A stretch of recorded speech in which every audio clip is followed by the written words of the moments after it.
Good evening, everyone. Welcome to the Brothers Reborn. Tonight is our proverb number 2 today. So, going to be getting into that real quick. I'm Matthew, And I'm Daniel, and we are the the Brothers Brothers Reborn. Reborn. I got it this time. Yes, See, you did. the little squiggly thing wasn't getting to me. So, yeah, we're going to do our Proverbs 2 today, and it starts with the benefits of wisdom. Verse 1 says, "My child, listen to what I say and treasure my commands. Tune your ears to wisdom and concentrate on understanding. Cry out for insight and ask for understanding. Search for them as you would for silver, them like hidden treasures. Then you will understand what it means to fear the Lord, and you will gain knowledge of God. For the Lord grants wisdom.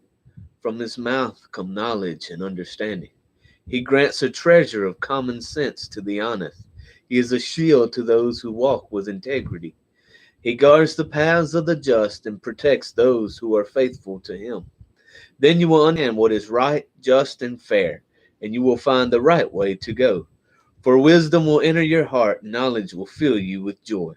Wise choices will watch over you, understanding will keep you safe." Wisdom will save you from evil people, from those whose words are twisted. These men turn from the right way to walk down dark paths. They take pleasure in doing wrong and they enjoy the twisted ways of evil. Their actions are crooked and their ways are wrong. Wisdom will save you from the immoral woman, from the seductive words of the promiscuous woman. She has abandoned her husband and ignores the covenant she made before God. Entering her house leads to it is the road to the grave. The man who visits her is doomed. He will never reach the paths of life. So follow the steps of the good and stay on the paths of the righteous. For only the godly will live in the land, and those with integrity will remain in it. But the wicked will be removed from the land, and the treacherous will be uprooted. All right, so that's pretty intense right there. Yeah, it um, is. but I think the greatest part about this proverb right here, the part that's really awesome, is it how it talks about the treasures, right? And it talks about common sense, being a treasure, right? That's something that and God gives it to you, and this wisdom and all these things, and it leads to you being able to live your life with integrity. Integrity is, that's doing what's right even when nobody's looking. Right? Right. That's always doing the right thing, not just showboating and wanting people to see what you're doing right, and then behind everybody's back, you're kind of just And doing whatever you another want. and another thing with that is if you're only doing it when people are looking, sooner or later you're gonna trip up and they're gonna see you. They're like, "All right, man, come on, Right, you've been acting this whole time. We can tell you ain't because this should be easy by now right, right. or easier." Yeah, and I think it all is gonna come to pass, and people are gonna find out, like you're saying, and but even here it says, he guards the paths of the just and protects those who are faithful to him. And if you're not being faithful to him and your integrity is only for everybody else, right? He's not going to guard your path Right, and keep you from being basically found out. right. You're going to get outed. Like they're going to be like, "Hey, guess what? That guy, Yeah, yeah, little sauce. yeah, he is," and people will see that. But it says, wise choices will watch over you, and I think that's something that is so important because a lot of times we don't really understand, like, how do I know that I'm making a wise choice? It's pretty simple. If Jesus would do it, it's probably a wise choice, right? If he wouldn't do it, if he would look down upon it and say, that's not right, probably not a wise choice. Yeah, or you go to do it and you ask yourself, is this a wise choice? It probably ain't because if you have to stop and ask yourself, what am I if whatever I'm doing at this moment is it right? if you have to stop and ask yourself that, maybe you ought to ask yourself, why am Right, I right, doing right. this? Yeah, absolutely. That's a big one, you know. And if there's something like that, you know, it's good to seek wise counsel, to seek good counsel, people who are in their word or people who are seeking. And it's good at that point to seek the best counsel. God, right? You hit your knees and say, "Hey, look, is what I'm doing pleasing to you? Am I doing your will? Am I doing mine?" A lot of times we'll trick ourselves into thinking we're doing God's will because we want it that bad, Right. right? We want it that bad, so we'll tell ourselves, "Yep, God says yes. He says Mm, yes. I prayed, and He said yes." And we mm, start talking to other people about it, other counsel, right. and we realize that, oh, wait a minute, that might not have been the wisest thing. And also, if a decision you're making, if you say, okay, this is going on in my life, but I don't want to seek wise counsel, I don't want to tell other people about it. You know what I mean? I don't want Right. to share this with anybody else. That's probably because you're scared of the answer they're going to give you, right? Right. And it's like, I don't want to tell my brothers and sisters in Christ that this is what's going on because they're probably going to tell me I shouldn't be doing it or that I might not have been the answer that I thought. Right. Which is understandable. But even at that, yes, you should always seek wise counsel. But if you can't tell anybody, even unwise counsel, it's like, are you that ashamed of what you're doing? And if you're that ashamed of what is going on, then I mean, really, God, God probably don't like it either because if it shames you, you know in the back of your mind, you might not know in the front of your mind, but in the back of your mind, it's sitting there going, bad.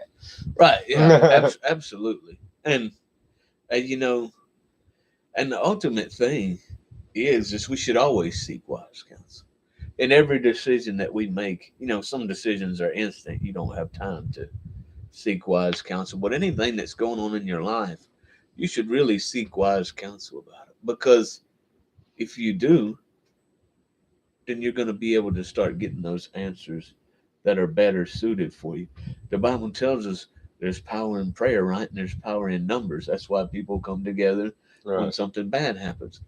People come together when something good happens too. But also, when you're wanting an answer or you think that you got an answer, it's good to share that with other people who are wise in counsel and good counsel. They're in their word and seeking God because then they can say, you know what, maybe you need to think about that again because it sounds like you've just made it good because all the benefits look good on the surface, but it's really not. A lot that happens to the best of us. Right. That happens to people who are have been in the church for years and years and years, and that happens to people who are just new believers. That's just how it is. But a lot of times, like I was saying, it's easy to find out without even having to seek counsel that if you're trying to keep it from counsel, you probably aren't making the right choice. So that's just something to remember as we go forward.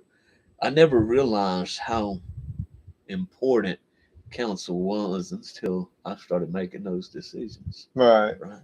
And then I go, okay, well, I need to pull in some people from around me who are seeking the Lord like I am so that they can say, yeah, that sounds right. Or they can say, boy, you know, everything you just said doesn't sound right at all. And you know it. And then you go, yeah, you're right. You're right. Kind of like when we were talking about the demons, right? Uh, Somebody being possessed by a demon. right. And I was like, all right, I'm going to go talk to Pastor Hank about it. And he said, don't be afraid of that thing, son. Cast it out in the name of Jesus. Like, I already knew that. Right. I already knew that. I I knew already knew that that. answer. Right. You know what I mean? I was like, I already know that's what I'm supposed to be doing. I shouldn't have even had to come to you, but I did. Right?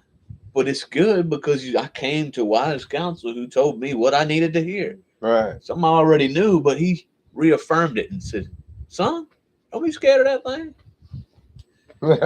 Makes sense. Yeah. So, um, and then it also wise counsel leads you away from like what the second part, I'm gonna call the second part of this proverb, like from 12, 13 there on, when it Right. starts talking about promiscuous woman and adultery and things like that. Wise counsel can help you stay away from that as well, because sometimes we'll get lost in something that's pretty, right? I'm not just talking about physical beauty. I'm talking about something that's pretty, as in we like it, right? I like this feeling that I'm getting. I like how this person is talking to me. I like how much attention this person is giving me, and that might not be the best route for you to go. You know what I mean? Sometimes it's good to have people around you that'll say, "Hey, don't do it. That's a bad idea." I needed one of them about 8 years ago, come to think of it. But right, Yeah, I think right, we've all needed one of those yeah, before, I ain't right? gonna name no names, but I'm pretty sure you know which one I'm talking about. Yeah, yeah, probably so. And you know, And it's crazy because we sit here and read this, it just pops out at me the whole situation is yeah, like, that situation was pretty. You should have read Proverbs 2 before that situation, and yeah, then you'd have been like, "Huh, this is almost the same exact situation." Yeah, that's pretty. Now that I'm thinking back on them and reading this, I'm like, yeah, you know, yep, you pretty much could have resolved that whole issue by reading this. So. I could have stopped years of pain. Yeah. And and the person I'm talking about, there were happy times. Don't get me wrong, Oh, absolutely. but it wasn't a godly union to start with, Hmm. Hmm. and that is what created how it ended. Right, right. Absolutely. And then, it says entering the house leads to death. It doesn't say it's going to be death right away. Right? It Right, leads to it. And that death is different than like you just dying, but um there's so many things in our lives that can die, right? Our joy, our happiness, our spirit, those things, they can die if we don't feed them, if we don't nurture them. They go away. And that's kind of what happens when you're doing things that aren't pleasing to the Lord, because those things aren't pleasing at all. They're they're a moment of pleasure, right, but for an instant, you know what I mean? And then that's gone. It's usually followed by a lot of unpleasant. right. And Or, but or regret. Yeah, uh-huh. And we know that we know from the stories in the Bible that that's what happens to people, just like the people that left the Pharaoh. Right, And they were traveling around in the wilderness. They kept thinking about those 3 awesome days. right, They didn't think about the 357 bad ones. right. Their calendar was only 360 days at that time. But they didn't think of all those other bad days. They could only remember those few good days. Yeah. That was kind of crazy. But that is our Proverbs 2. And let us know what you think. We hope you enjoy it. And you know what? Just stay in this word and keep reading them with us. We're glad to have you. We really appreciate it. Thank you.